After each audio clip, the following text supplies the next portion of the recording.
I can't believe I am next level excited to talk to my guest, Lisa Hocking. Okay, I don't know how we found each other, but the universe was super kind and we crossed paths in some mysterious way. Who cares? But I have a feeling she's going to be a best friend. Okay, so Dallisa is a fifth generation psychic and medium. And I got to tell you guys, she is all that and more. So she has a wonderful website that's Spirit and Spark. She's got a huge following across all of her platforms. She and I were just talking behind the scenes before we started recording. And I'll be honest with you, we low key almost didn't hit record because we were having way too much of a good time. But then we said, no, no, no, we got to do our jobs. So I am so happy to welcome Delisa. How are you today? And I really feel like we just became best friends in legit like 5 minutes. So I'm excited for the journey that our lives are going to take together. So I love this so much. So here we are. We are so super lucky. I just told Delisa we're going to do something different. Normally we record and then, we come out in a podcast and we do all the things. We're doing two different things. We're doing YouTube videos. We're going to be taking some clips of this. We're going to be talking like for right now because we're recording the Big Star Week. So we want to talk and have this available to people. And then we're going to do our jobs and do all the things for the podcast. So what do you want to talk about for the stars that are happening right now, woman? oh my gosh. It's like as soon as it comes out of my mouth, I feel like it's going to shift into something different, right? It's moving that fast. Yeah. And I love that you and I backstage were doing a little grounding before we started this because you and I together, the energy is so high. But that also, I think, mirrors what is happening in the world too. This energy that's like very fast and it can feel very much all over the place. Now, you and I, we're here, um, speaking from our hearts and what it is that we're feeling and getting and all of that. But in the collective, it could almost feel like we're in a high speed chase and we just like steered our car off the road and down the hill and it just did a couple of little turns down on the road and now we're laying there going, wait, what's going on? That's what Yeah. the energy feels like. Like it doesn't feel grounded. Um, I look at what's happening, I think astrologically with Saturn and Neptune conjunct 0 degrees of Aries, which we're in that time right now, like we're Hmm. already here. Um, I think it's going to cause a lot of identity crisis in people. And I don't mean to smile as I say that, but it's like my mind just keeps getting blown every time I talk to spirit about like what's coming, what's happening. So I think this year there's going to be a lot of people that are going to question like, who am I anymore? Especially people that have gotten really centered on what they do for a living, what their title is. Now, I know that's been important to a lot of people for a long time, and I've been there myself, proud to say who I am when I enter a room. But there's going to be so many changes this year that it feels like our identity and what we have described ourselves as even changes. And I know that sounds like so far out there for some people, but to give you an example, if we go to like I think there's going to be such a radical change that we're going to go through with AI and how that shows up in our daily lives and what it's going to do to the landscape of jobs and what jobs are available and who is doing what. That most people, and I know that sounds out there, most people I think are going to be affected by this. Oh, I think there's going to be far less people that are going to do the same job they do today 3, 4, 5 years from now. I think this is going to be so fast, going back to this pace, so fast that we are arriving to a destination where our jobs are no longer the same. The way we are going to earn money, I don't think is going to be the same. Um, all of the systems that you can think of that we touch, even healthcare, education, everything, it is all up for either renegotiation or a complete burning down and starting over again. And some people will hear that and get really excited. Like I'm smiling, like let's do this. And other people are going to hear that and go, no way, I'm not doing it. I'm going to just like, put my foot down and hunker down. And I think the people that are, I think of this visual, I've heard it as part of a prophecy, where you hold on to the side of the riverbank and you've got like your nails in there and you're holding on in the river. The current comes and it's blasting you. And it's like if you would just let go and lay on your back and flow down the river, you're going to be fine. But it's all the people that are hanging on that are like, I need to know everything that's happening every moment of every day, and nothing's going to change. I'm going to make sure of it. Those are the people that I think are really going to have a hard time. Yeah. And that's starting now. Yeah. That's starting now. So, uh, all of that to say, it's moving at a very rapid pace. So I'll start there and see what you want to say or what questions you have. Yeah, so I mean, we're of like mind on this, right? So, I always look at what the potential is for something, which is what we're talking about. We're kind of talking about like, what is it going to look like a little bit? What is it going to feel like? But the potential of it is for you to be like the next level version of yourself. The potential is it's Uranus, even though it's not Uranus, right? I mean, I know it's Neptune and Saturn, right? But it's very Uranian flair because we've got, all the things that are happening with Uranus as well, too, right? So, I feel like for 2026, Uranus wins. Saturn and Neptune get mad, but I don't care because of the pace and the innovation, right? So it's the innovative driver. We're in the innovative age, right? I do look at let's just keep the conversation narrow about AI. When you think about AI, 95% of coaching jobs are going to go away. 95%. So when you think about that, and that's not a brimstone kind of thing. I've been telling my people to hyper niche, super specialize, and that could be not that everybody thinks like, oh, I have to pick an ideal client that's, this big, and I'm showing a little tiny box when we do the podcast. But it's really about what about picking a room that you want to be in? What about picking a community that you want to serve? What about thinking about one thing that you do really, really well that's, like 2 days or just 4 steps and just really going deep into that and really rooting yourself on that and getting super clear and super simple.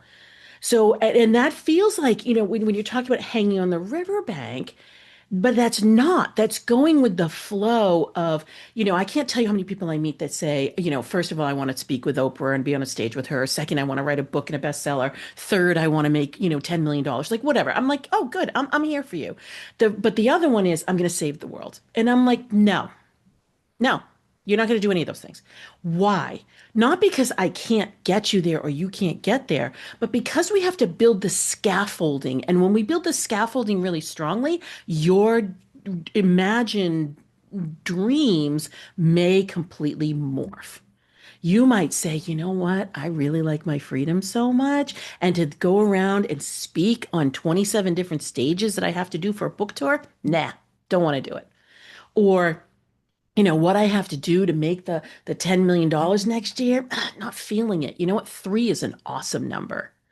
No, seriously. I mean, because what I Yeah. say to my people is I'm putting you at the center of it. So, Delisa, when you're talking about letting go of the riverbank, you're actually talking about like flowing in the river of you versus the preconceived notions, the cultural expectations, the societal norms, and who the heck cares what everybody else is doing. Yeah. What if we just decided I am going to let go and flow, and I'm going to co create with the universe on what it is that I'm feeling inside of my own mind, body, and spirit that feels lit up when I do certain things? I'm going to follow that nudge towards joy. I'm going to follow that and see what breadcrumbs show up. And I'm going to keep following that. And because we can only, we can only be in fear or in faith or in love, at one time. So Right. if you're not in love or in faith and that frequency, you're in fear. And so as you're thinking about like, yeah, I want to co-create, awesome. That's more the faith and the love frequency. You know, Exactly. fear will pop up every once in a while, even when you're in that journey. But that's kind of a golden nugget of information, right? So when fear comes in, I actually get excited about it when it shows up. Any emotion that I'm like, ooh, this is kind of crunchy or it's slimy, there's something in there. I actually like when I feel something like that because that's where the gold is. That's Hmm. where I can lean in and go, okay, why am I feeling this way? Why am I afraid to go do that? Why am I saying yes to this and no to that? I am all about curiosity and going deeper with questions because I feel like asking the right questions to ourselves at the right time unlocks everything you want to know and helps you to get on the right path and aligned with your mission and your vision and where you want to go. So, yeah, we can float down the river and we can relax in doing it, but it takes, I think, that intention to do that because fear, there's a lot of fear in the collective and there's a lot of noise out there, and we can easily get swept up in that fear. And so we have to recognize for our own self, when are we in fear and why?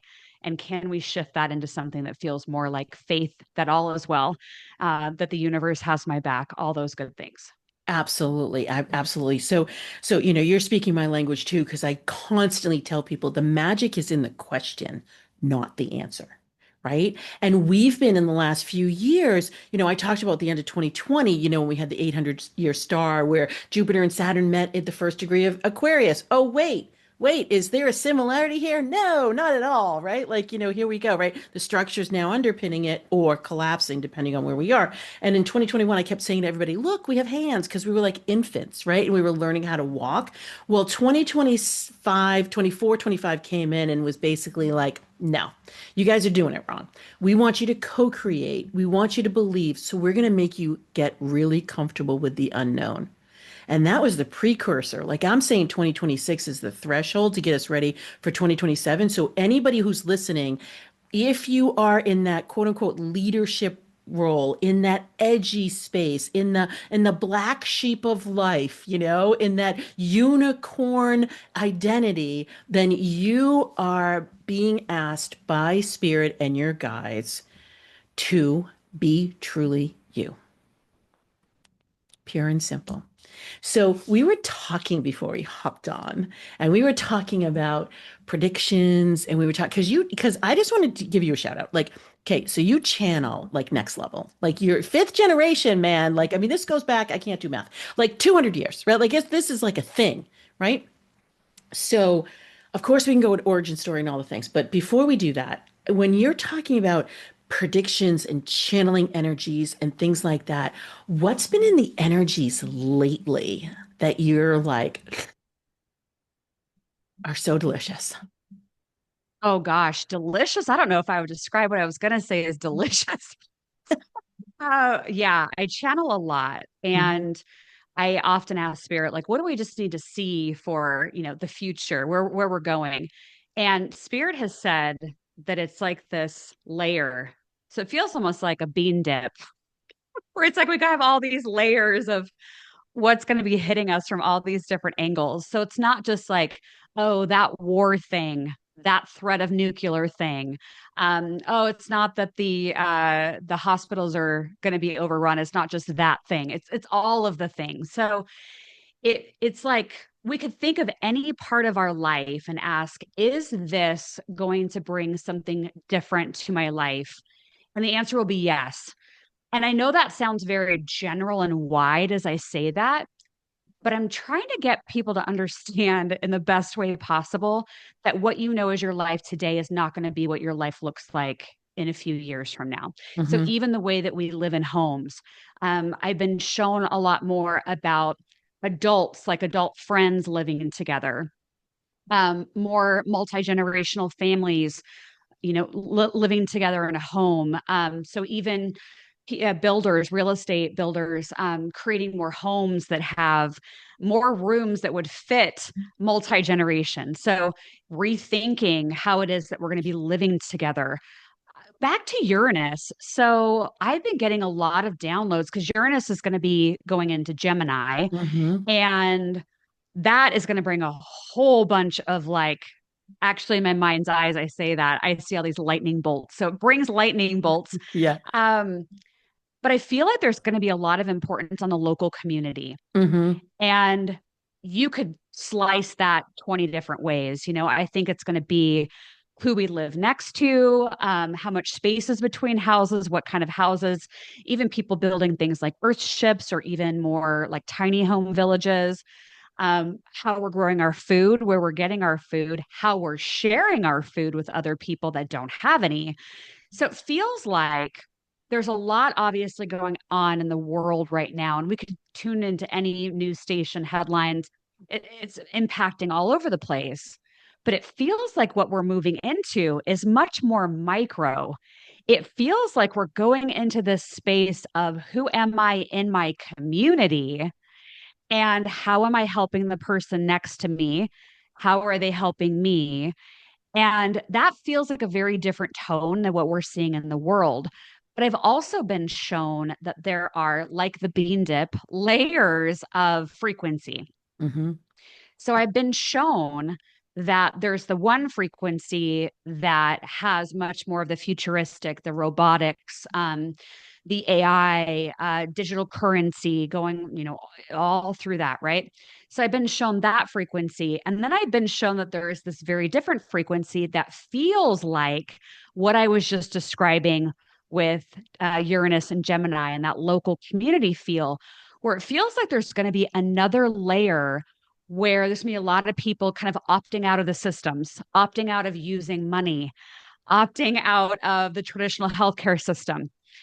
So I've asked Spirit, okay, like give me the lowdown. Is this like two Earths? Like, because you hear a lot of people Yeah. talk about like the Hmm. split and stuff. Yeah. And what I've been shown, and my interpretation of it is that we will all remain here on Earth, but it's like two worlds existing on Earth, and that it starts to get where it's further and further apart, where the two frequencies don't really connect that much between the two groups. Does that make sense? It totally makes sense, right? So I'll be honest with you. When I was back in 2020, I was saying New Earth. And then by the end of 2021, I was saying New Era. And I was Yeah. doing it because the energies were not splitting the way I had deemed them to split. Like, so back in like 2010, 2011, 2012, I was like, this is 2020. Everybody was like, oh, 2012. I was like, no, 2020. I was like, 2020 is going to be a huge thing, right? Life is never going to be before, like before, after, the whole thing, right? So, um, and then again, like a year later, I was really in the, ooh, we've been wearing our energy inside out. We don't understand how to actually flow with things. The stars are awaiting our instruction. We're looking for the co-creation aspect of it. We know that our minds have run amok. Like, let's just be perfectly clear. Our poor little minds, our poor little minds. I picture them driving the car and they're like crying because they're like, I've been driving the car for 1,000 years and I'm just not equipped to drive the car. I don't have my license. I can't fill it with gas. I don't know where I'm going. I have no help. I've been driving. I'm exhausted. It's like a little toddler. I need to go take a nap, right? So I'm like, okay, so you get Uranus in Gemini though, and that's all mental things. Or is it? Is it to relieve the mental load so that then we have enough space? Because I keep talking about either advanced intuition or applied intuition or things like that for AI, right? Because when you're using your discernment and you are so rooted in your energy, AI becomes a wonderful tool. It's like something you can bounce ideas off of or like do some research for. You can save some time. When you're then saying, okay, my mind is can't drive the car anymore because it just needs a nap, and then AI comes in and goes in. AI first of all, AI is like 2 years old, right? So AI has no idea where you want to go. It doesn't know like even what land you're in, doesn't even know the language that you speak, and has no idea what you want. So it's just you're going to sit in a car with a driver that has no idea what your directions are. Interesting. Isn't Yeah. that And crazy? yeah. And you make a really interesting point that I want to dovetail off of is that I've been shown in channelings that there will be a rise in consciousness, and that I know we've all heard, a lot of us have heard of the telepathy tapes at this point, Hmm. but what I've been shown is that we all have almost like easier access to telepathy, that the way we communicate, which also may be that Uranus and Gemini, the way that we communicate changes. And so if we think of someone and then they call us on the phone, you're like, I was just thinking of you. That's going to become like our day to day and Mm-hmm. how we're operating through the world. But I do think it's going to be by choice Yes. because I think there's going to be a lot of people that want to be in that higher frequency and use more of the consciousness and telepathy. And there will be others that don't want to. And spirit has said, let them be. Like Mm-hmm. whatever they want to do, whatever they want to choose, that's up to them. So we're not in the business of you have to do this or you have to do that. There's going to be choice in this. But I think based on the choice that you make, I think there's ramifications that come with it either way, because I believe that when we pass away from here and we go back home to actually where we're from, we're going to have to do a debrief on whatever we chose. Yeah. And we're going to have to figure out, okay, what did we learn? What did we not learn? What do we still need to dig into? So it's not about being high and mighty in one choice and less than in another choice, because both are going to have things that are going to ask us to review. Because if we are in that higher consciousness and the use of telepathy, then there may be some of the 3D human kind of things that we're not doing as much of anymore that the other group may be doing. So, Mm-hmm. all of that to say, it's just going to change wildly. Oh, wildly. This is wild. I keep reminding people that you chose to be here at this time, in this place, with you, these people, with these choices, with these lessons, like all the things we chose. This. Our souls were clamoring to be here at this time. And people look at me, they're like, no. I'm like, yes, but you did. And so my clients are like, can I give my soul a timeout? I'm like, very shortly, like a little finite little moment of time. You can take like 3 breaths. Okay, now your soul is still here. Right? Like your soul's never going to take a timeout, right? But I'm fascinated what we talked about before we hopped on to record and what you were talking about with really understanding and appreciating your inner guidance, like talking about tapping into the collective consciousness or your own ability to be connected, right? Because everybody is intuitive. It's just whether we want to develop the muscle or not. So let's explore Yeah. that. Let's get all into that, like how it can work, like how it works for us, like what advice do we have? Like let's just dive in because people are like, yeah, this is interesting, but what does it mean for me? Just fair. Yes, it is absolutely fair. And I have to say, I've irked some people by talking about this because I'm known for my predictions. I've been making them for a decade and I love channeling.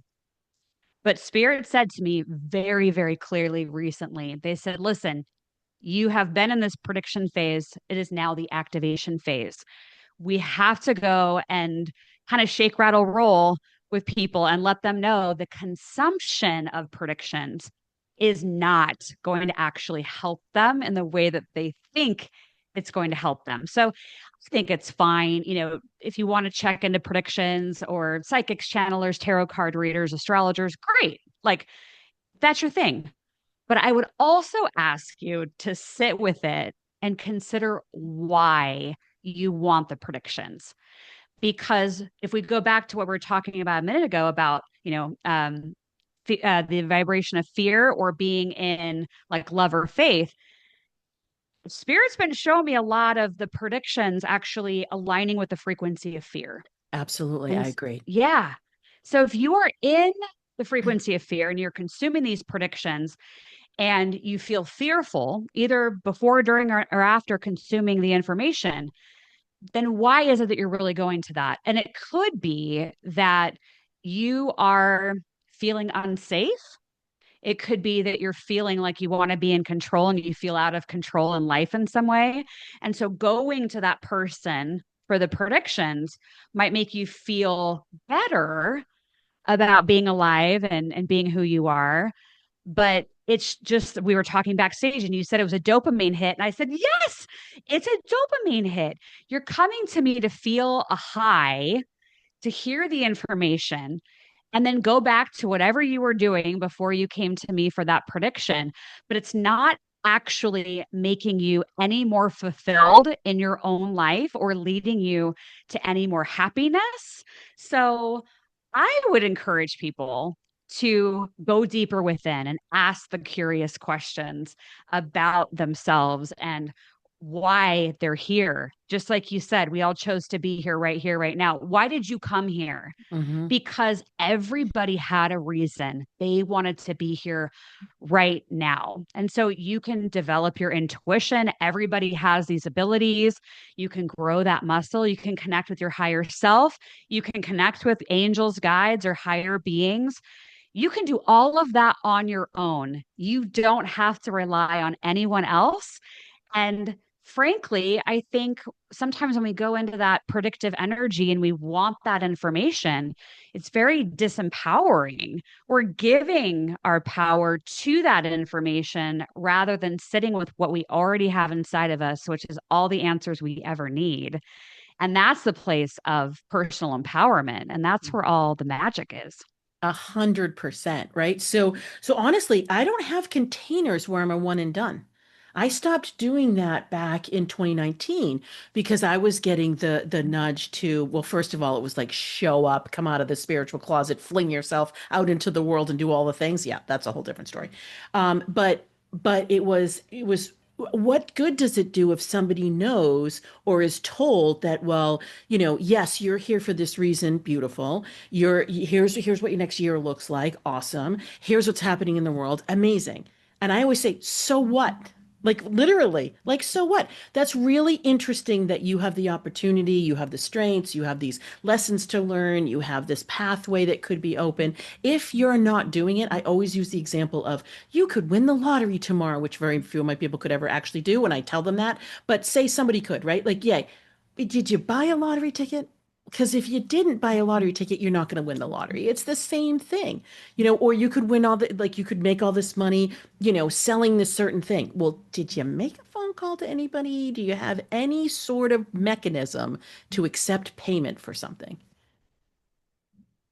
Those are the two examples I always use because if so, fabulous. If not, then you've had that dopamine hit and you've merrily gone off. And how long do we think that the dopamine hit lasts? Right? Let's think about this. You listen to a forecast for maybe 20 minutes. I would imagine, now I'm not a scientist or anything, I have no idea. I'm just going into the energy of it. I'm thinking if you're someone who's really fear-based, I think it probably lasts 12 minutes. I think if you're faith-based, it might last 45 minutes. And maybe if you tell other people you get a diminishing returns. You get a 30-minute hit later, tell somebody else you get a 15-minute hit. In total, you probably get 2 hours of hits,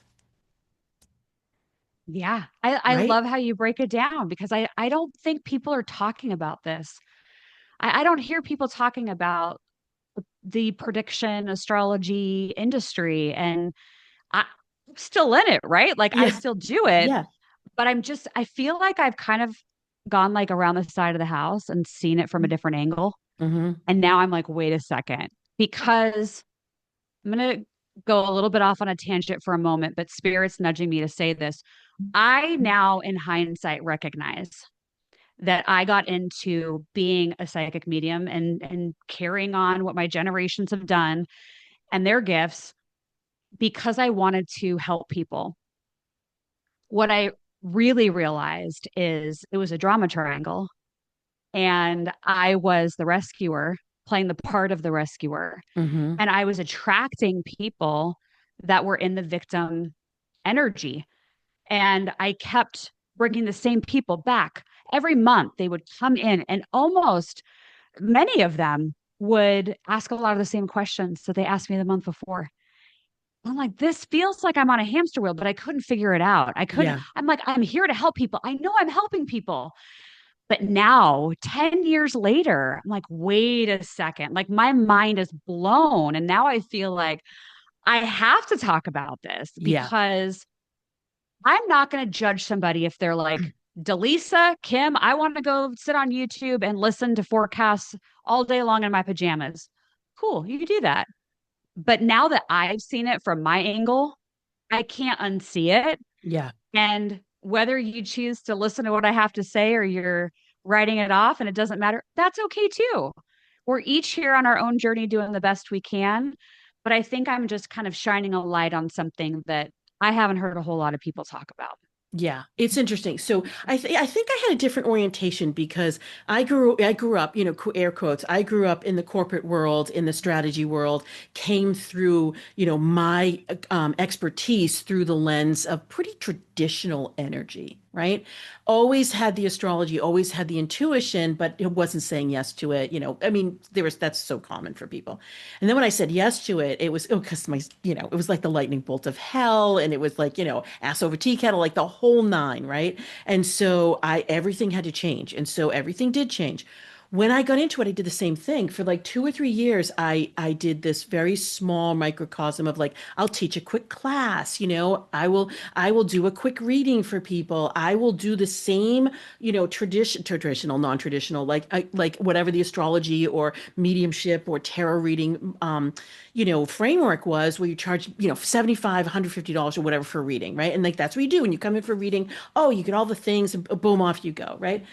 And that's in 2019, actually, Spirit came to me and was like, no, absolutely not. Absolutely not. You are not the messenger, you're the liberator. And I was like, what does that mean? I was like, right. Yeah. So you go through all the things. So I was like, okay. So then it was, well, how do I combine? There was that, sorry, there was that. And then there was I was charging, much more for business than I was I call it magic, right? Intuitive. Wow. I'm discounting the greatest gifts. Like the right. So I was like, okay, need to recalibrate that, and then need to set up containers so people can come in and we can do the downloads and the messaging and the channeling and all those things. But then we can work on the transformation of what it means for you. And so for the last handful of years, that's what I've been doing, Delisa. I bring people in for either 6 or 9 months. They pay a few $1,000s a month. We work together. They're here for, I can let them sign up for 6 months. Most people are with me for 18 to 24 months. Their entire lives change. Their businesses are completely revamped. Yeah. So you and I are talking the same exact language.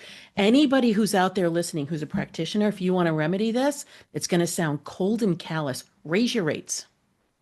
Because I will tell you, people don't just come in and dabble when you charge $2,500 a session. They don't come in and dabble.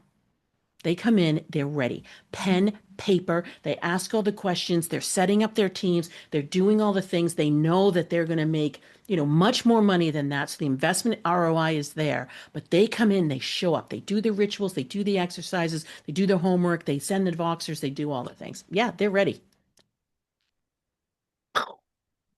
Yeah, and it's so funny how the universe works because earlier today I had mapped out kind of the year and what I was looking at, and I haven't really offered any sessions in some time. But Okay. I feel like I might do kind of like an ask me anything because I love talking about business, Mm-hmm.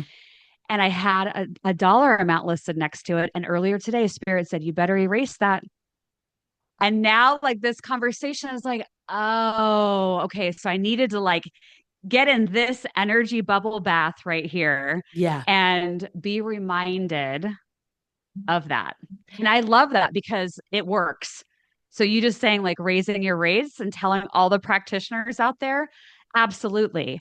And if you're having a hesitancy around raising your rates, go deeper, ask the questions, figure out why you don't want to raise them because it's probably something juicy in there around self-worth, Oh, or 100%. feeling not good enough or imposter syndrome or whatever else it is. But I think we can, this is going to sound terrible. I think we can basically charge whatever we want as long as we are okay with what we are charging. Meaning, do we feel like, yes, I can call this in? My energy aligns with this. I think you could come up with any number that you're charging and it will work because your energy is aligned with it. I totally agree with you. I'm so glad you went deeper on that because I was literally like, you're gonna say the number. I'm like, why? And so I just did because I just do whatever spirit tells me to do, like within reason. But um, so just saying that number, it's interesting because I have shifted. My new number is $5,000 a session. And I was talking to someone and I was saying, I'm setting up a 5 day intensive. It's $100,000 for the 5 days. And I was like, and I'm wearing it and I can say it and all the things. The woman looked at me and she said, yeah, mine's $250,000. was like, I adore you. She's like, yeah. She's like, yeah. She's like, yeah, no, no worries. And I was saying, I have a new program. It's now $2,500 a month. That's where, because it was different before. And she's like, yeah. She's like, mine's $10,000 a month. Like, okay. And we had just established that, she was leaning into my magic. And she was like, your magic is so incredibly powerful. Like, I can't even believe all the things. Right. So my conversation with her was giving me permission to whatever it was that needed to come through was going to come through and the ownership of that. So for anybody listening, it does not matter what your number is. I say to my clients, you have to wear it in your jawline. It has to come out of your mouth. You have to sit with it. The key to it is not having to then chase it and prove it. Because if you're chasing and proving the work, then you're not going to serve your clients very well. So if you know your value and you know you're going to that ROI, that return on impact, return on investment, however you want to calculate it, you know it's there. You're not going to then be like, oh, I've got to do a dog and pony show and I've got to bring 12 more things in and I've got to do like, 16 cartwheels for the client. No, you show up and whatever is supposed to be there for that person and whatever your gifts are, that person has said yes, you are going to exceed whatever it is that they could have dreamed of. And that's the beauty of this work. Oh, it gives me the chills. Mm-hmm. Yeah, I used to describe the work I was doing as I felt like a circus monkey.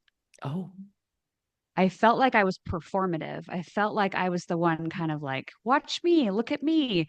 And not like because I wanted the attention. I just felt like I had to be performative in order to get the attention needed to have somebody buy something to have a Mm-hmm. sustainable business. Right. And it is a rat race.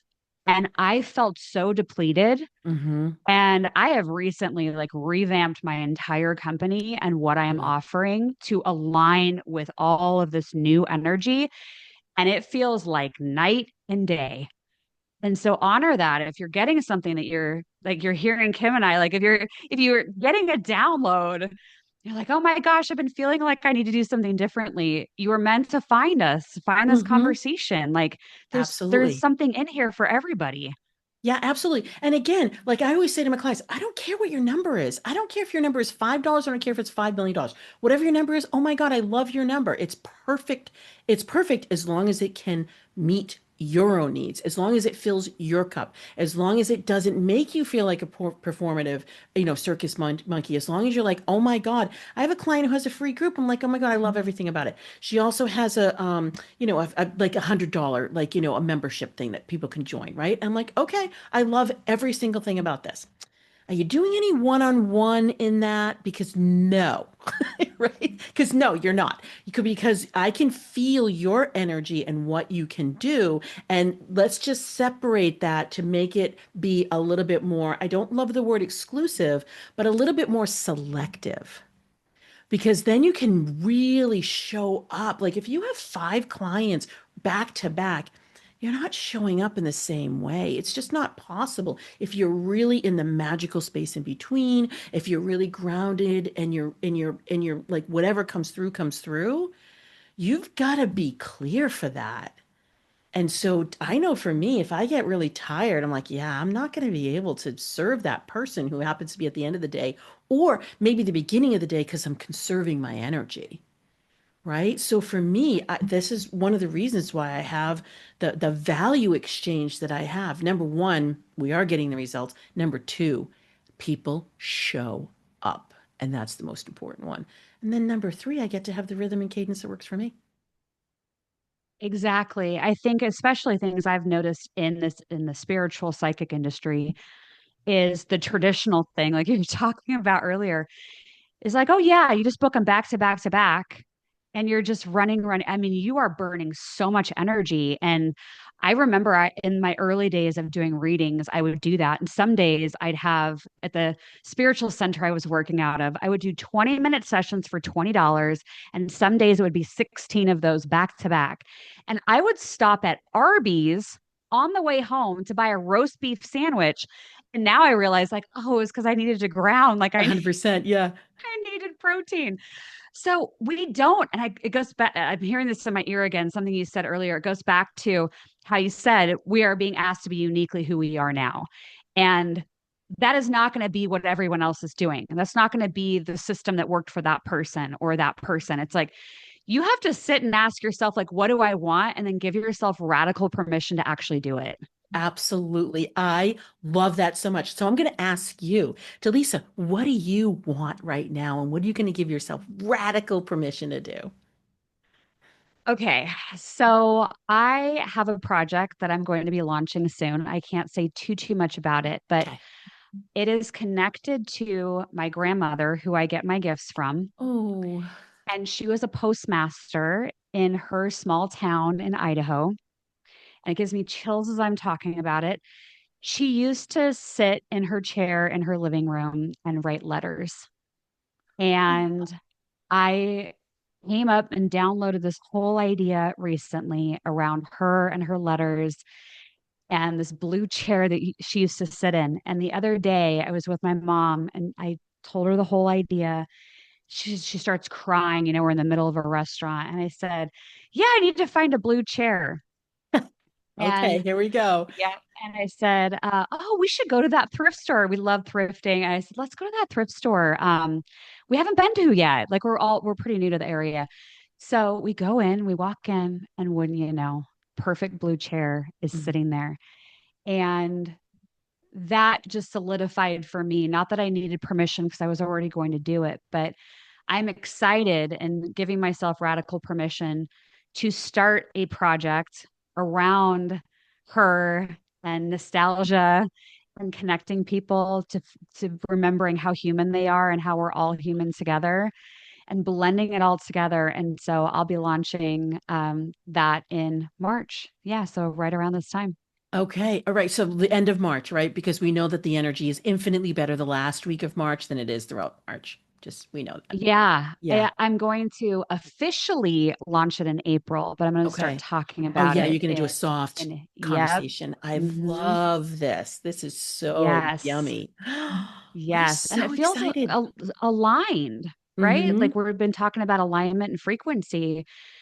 That is like the full body, head to toe, yes. Mm-hmm. And I think that's what we all are kind of looking for on this journey is like what lights me up. And also for me, I've been asking a lot about legacy. Like, what do I want to be known for? And I feel like now I'm stepping into a chapter, even though I've had incredible success so far, I'm going to do this massive radical pivot. And what I'm pivoting into, I think I'd rather be known for that.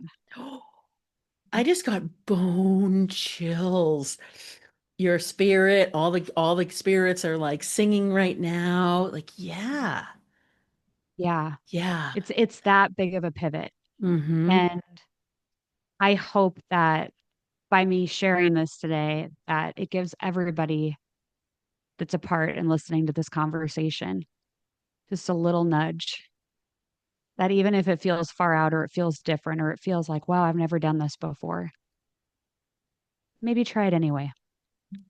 Okay, I can't figure out anything else to follow up on that statement. So, so tell everybody how they can get in touch with you, where they can find you.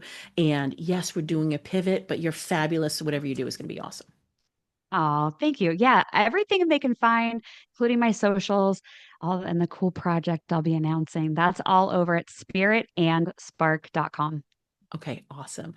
So thank you so much for today. We are going to have more conversations. I know that there's other things to come, but for right now, we just want to say, like, thank everybody for showing up. Thank you for being you, and remember how unique you are and that your dreams matter and you can have satisfaction in your life.